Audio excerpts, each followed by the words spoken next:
Le vendredi 20 mars, Demain nous appartient a dévoilé un cliffhanger où l'une de ses héroïnes était victime d'une agression sexuelle.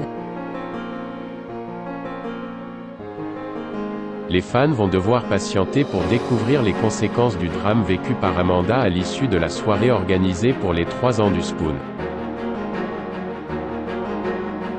Un nouvel access inquiétant, en effet, TF1 a choisi de déprogrammer son feuilleton quotidien.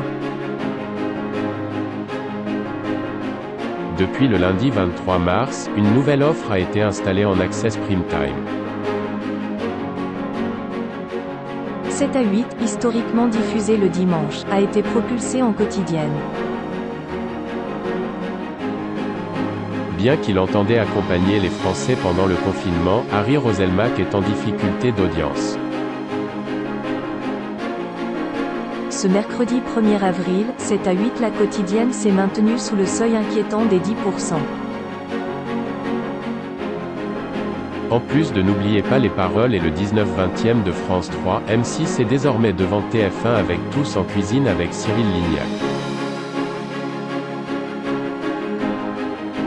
De nouvelles intrigues, malgré des résultats d'audience insuffisants, la chaîne de Gilles Pélisson n'envisage pas de déprogrammer 7 à 8 la quotidienne. Si la piste d'une arrivée de quotidien de Yann Barthès sur son antenne a circulé, elle ne fera pas revenir DNA avant la fin du confinement. Dans la suite de ses aventures, la série sera axée sur Amanda. La jeune infirmière, jouée par Marion Christman, a été la première victime d'un prédateur sexuel qui va semer le chaos à 7.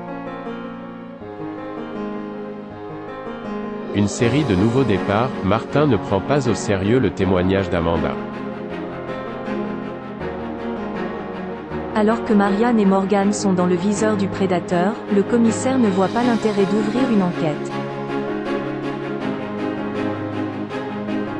C'est finalement Aurore qui vole au secours d'Amanda.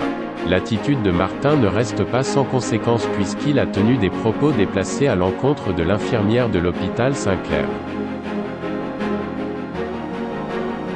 L'heure de la révélation du bébé de Chloé sonne et la nouvelle se répand plus rapidement que prévu. De son côté, Leila est placée dans une guerre ouverte entre Samuel et Nord. Les nouveaux départs vont s'enchaîner pour les 3 protagonistes.